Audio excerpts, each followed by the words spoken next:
Hello and welcome to another episode of The Gay Aristo on YouTube. Taking a slightly different track today. Today I'm at London's Bankside on the River Thames and I'm going to be exploring the history of this part of London. I'm really excited that today I'm going to be joined by the fantastic YouTuber Old Father Thames. Now she is a mudlark. Follow me, find out what that means and find out about the history of this fascinating part of London. So let's head down to the foreshore and find Old Father Thames. Hello. Oh. Hello. How are you? Mwah. Mwah. Great. Lovely to see you. And you. So you're a mudlark. Mudlark. So apart from larking around in the mud, what is a mudlark? A mudlark historically was someone who was so poor they had to earn their living from going down to the foreshore when the tide's out and finding bits of old rope, bits of coal, bits of metal, anything they could sell on. And they were generally down here on the banks of the Thames? On the foreshore, yeah, on the banks of the Thames. And they'd sometimes pinch coal from barges and try and sell it on. They were just really poor, unfortunate wretches, that Henry Mayhew called them. Right, wow. And how on earth did you join this multitude of wretches? Tell me, what found you to the foreshore? Well, I have always loved finding, searching, seeking, and then when I find whatever it is, I like to research it and find stories, open up doors to things, especially objects. So whether it's things from junk shops, I don't know, house clearance, graveyards, and seeing some information. But it's quite specific. Searching. On the banks of the Thames, looking for treasure. Because we find I get junk shops, but what about because waterways? This is a huge repository of history. The Thames was an active working river, and people were crossing and using it all the time. And as they did, things would fall from them: dress accessories, coins, tokens, whatever it is. And then you find them today. And then I find them so they would drop. They get stuck in the mud, which is anaerobic. No air. It means no oxygen. It means it was preserved.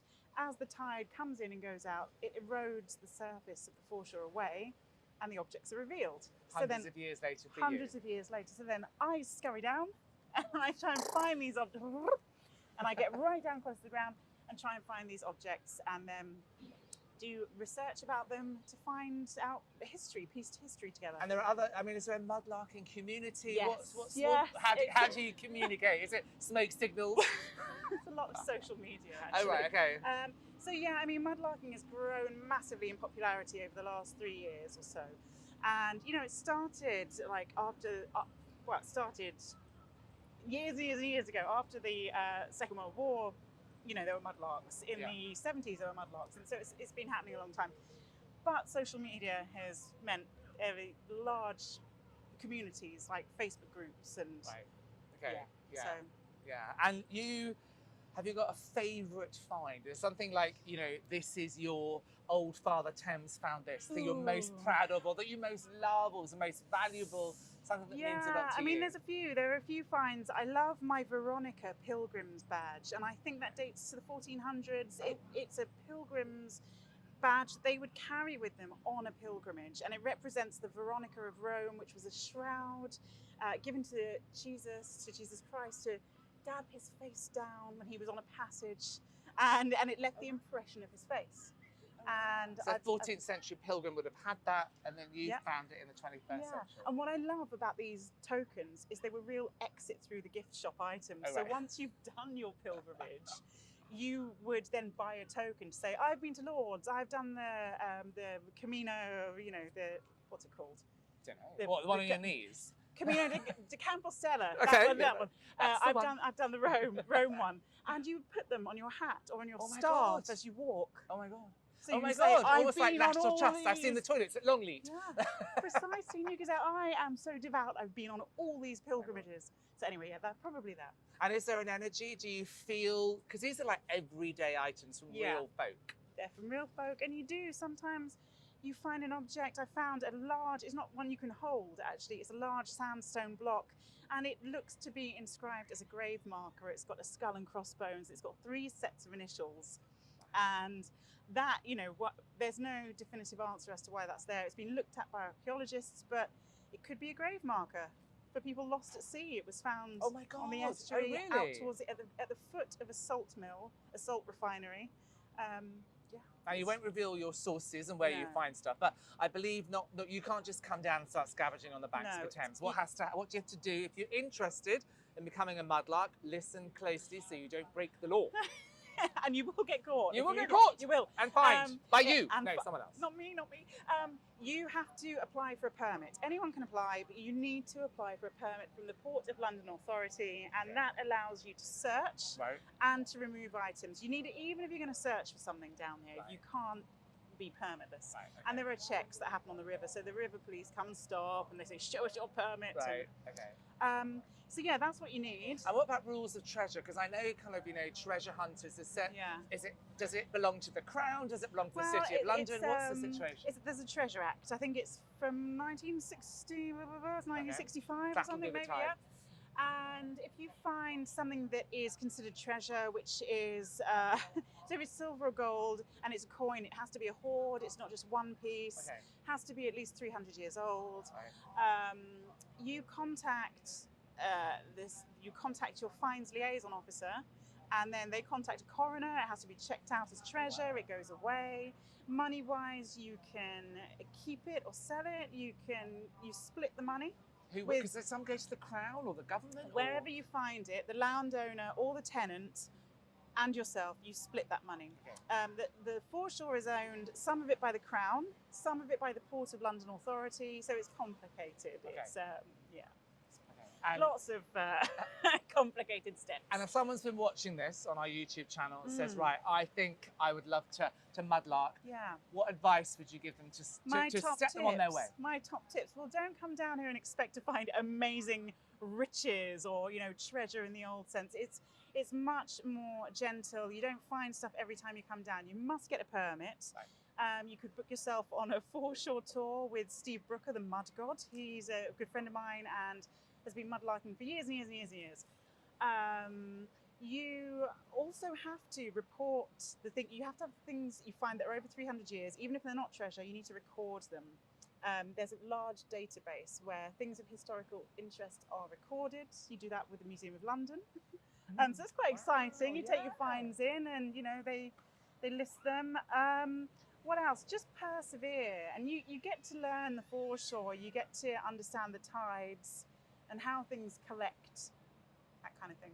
And you had over 1 million views of something on TikTok, which was about the bones. Tell us about the bones. Go and check it out. Old Father Thames on TikTok. 1 million views about the bones. I think it's 1.7 now. Oh my actually. God! Lord, have a bow. Thank you. Tell me. Yeah, so there are areas on the foreshore where you will find huge swathes of bones, as in you can't avoid them, you can't not walk on them. They are animal bones, and they have come from, hundreds, thousands of years of life, human settlement on the banks here, and abattoirs and taverns and all sorts of things. But tanneries, butcheries, anything that's processing an animal, all our waste used to get dumped into the river. And sometimes still does a tiny bit today. But yeah, our sewage system wasn't the best, and so that's why you find animal bones everywhere. So tell me, you found this area that was completely covered in bones? It's completely covered in bones. Wow. And so I just shared this TikTok reel. I shared this TikTok, and just panning up and showing the terrain. It's just completely covered in bones. I mean, it's not to everyone's taste. No animals. Macabre, but it is quite stunning as well. It is stunning. It's beautiful, and also, you think how many animals we've used in our lifetime. It's like a charnel house on the foreshore. So you're on YouTube, you're on Instagram, and you're on TikTok. Now, snog, marry, avoid Instagram, TikTok, YouTube. Can I have them all? I don't think okay, maybe I avoid them at certain times when the comments get too much, like on the Bones video, there are some weird comments. Okay, so snog, Instagram, marry, YouTube for the long term, void. Oh no, I don't want to avoid TikTok. Well, maybe you're on Bankside, lots of whorehouses here. Maybe we can have one night with TikTok. One night with TikTok. I'm sorry. I'm sorry, Mum. No, I'm going to have them all. Okay. Yeah, definitely. On Bankside, you can have anything you want. Out of the jurisdiction of the City of London. We're free. Oh, brilliant. Thank you very much Thank for sharing you. your story today. It's Thanks been very amazing. much. Do check out Old Father Thames on YouTube, on Instagram, and go and look on TikTok for that 1.7 million views of the bones.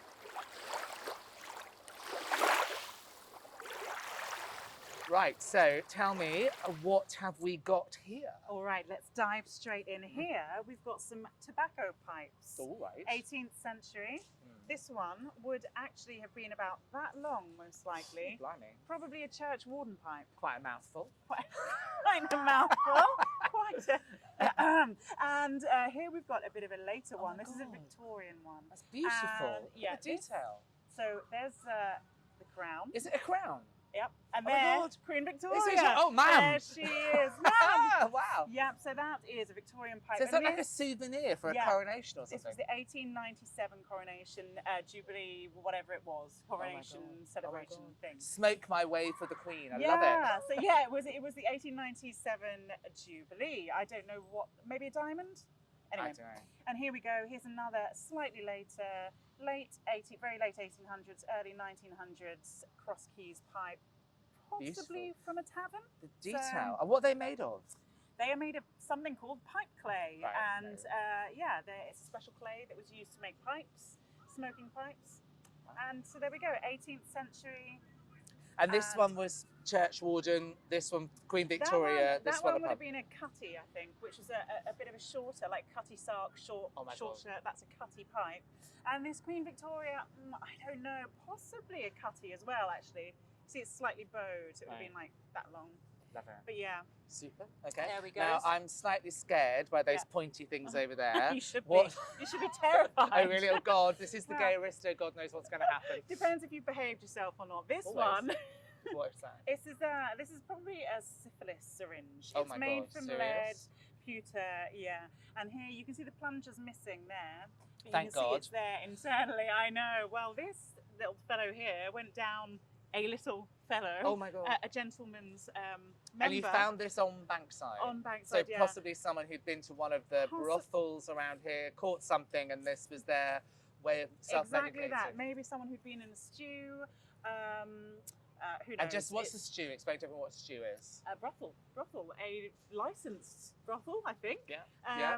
And there were many of them along here on Bankside, and they had these beautiful kind of logos outside, so you knew which one you were going to. This syringe, then, so they would inject mercury, because there's this line I've heard, which is a night with Eros, a lifetime with Mercury. Precisely. So you've got the gay version, I think, because I say a night with Venus, a lifetime with Mercury. Well, either will do. We are not judgmental on the gay aristo. Yeah. Everyone is welcome. There is no discrimination Absolutely. here. It could be anyone needing a dose of this. And what that looks like, it's very pointed and could be. I think we, me and two other mudlarks, think this is a syringe as well. Right. But it's a smoke enema syringe. So that would have been inserted in the tail area. Oh my God. And here, this is a theory of another mudlark friend, that a pig's bladder or something similar would have been attached here with thread going round, and that would have had the smoke, and then you squeeze the smoke, poof, and that would kind of, rid you of your toxins, your bad humour, and your bad humours. It would clear out your toxins. Yeah, okay, all right. So you've got one for the front and one for the back. So just behave yourself, or you'll end up needing these. Yes, boys and girls, come on. What is that green thing there? It's beautiful, glinting in the sun. What is it? Well, this is a money box knop.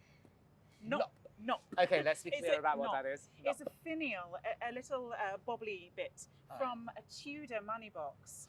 God, Tudor? Yeah. God, I mean, that's like Tudor. 500 years old. That's more than that. That's amazing. So 1500s probably. Wow. So yeah, Elizabeth Tudor, and it would have been, so that's the top, and down here, if you imagine, there would be like a sort of a globular bottle thing, and that's the money box with a slit in the side, and patrons of one of the many theatres would put coins in, and this would be attached with a rope or a leather string around a neck. To whoever was collecting so someone the money. like at the Curtain Theatre or the Globe, that could have been used by a groundling to pay money to go into the theatre. And depending on how much money you put in, is where you're going to sit, how good your seats are, whether you're in the cheap seats or right up on the stage. Yeah, you could pay to go on stage. What? Yeah. This is amazing. The colour. Yeah. This is like 500-600 years old. I It's mean, that's beautiful, isn't amazing. it? Well, don't make them like that anymore, do they? But that's They incredible. do not last anymore. That's That incredible. What's is- it made of? It's a lead glaze. Right. So this fabric is just a white. It's a whiteware. It's called a whiteware, and the glaze is lead, and then it's been glazed over the top. Yeah. So it's, God, that's yeah. amazing. I mean, when you found something like this, do you get an energy from it? Do you ever feel the history? Absolutely. Yeah, you do. You do, especially with things like the pipes, you know, or if you find things that have any personal details on them, like a ring, a wedding ring or something, for example. Yeah. It's a powerful object. You feel it, and you know that it's had a life. And it's been connected to many stories and to people. One of the things I love about your history, because a lot of the history that I find out is written about rich people, you know, very important people, because actually normal people, their history wasn't written down. It's not important. You get the history of a normal person who got some syphilis, someone else Through an object. who bought a pipe Yeah. to celebrate Queen Victoria. Yeah. That's people like you and me being recorded. Exactly. That's why I love it. It's everyday people, and these are just items, you know, that they've either lost, discarded, it's dropped off them, whatever it is. Yeah. It's you know, it's a direct link to the past. So and to over whoever here, lost it. Bankside, getting on a barge would have dropped off in someone's pocket or off their cloak and Yeah, ended up and you precisely. 500 years later you find it. Exactly. Amazing. What are these? They are tokens. Right. So they're kind of a form of currency. They were used in lieu Can I pick one of up? small change. Yes, please do. So these were made very cheaply. They're made of lead, and they Right. were made in little stone molds. Right. And proprietors of places like bakeries, taverns, chop houses, wherever, they would make these for their own clients to use. And whether you could use them in, I don't know, sister businesses or whatever, I don't know. No, maybe they're form of original kind of brand loyalty points, like Yeah, maybe Tesco so. Club Card Yeah. on the Bankside in Georgian days. Could be. You know, This one's got my eye says 1790. 1790. That's Yeah, incredible. Yeah. So that says IS. So that's whoever the proprietor of the shop or whatever it was. Wow. And these date from about 1600 to 1800, and we don't know that much about them because there's very little to tie it back to there's not that much information to go on. Again, history of normal folk and how they pay for their drinks or their sex isn't recorded necessarily. Not always, not in stuff like that. I mean, you get later tokens like 17th century traders tokens, which have a whole wealth of information. Right. They have names, addresses, so you can really research those. Right. But they're a different kettle of fish. Good, super, lovely. Well, that is absolutely fascinating. Thank you Thank for you. bringing those along with me You're today. very welcome. Wonderful. Thank you.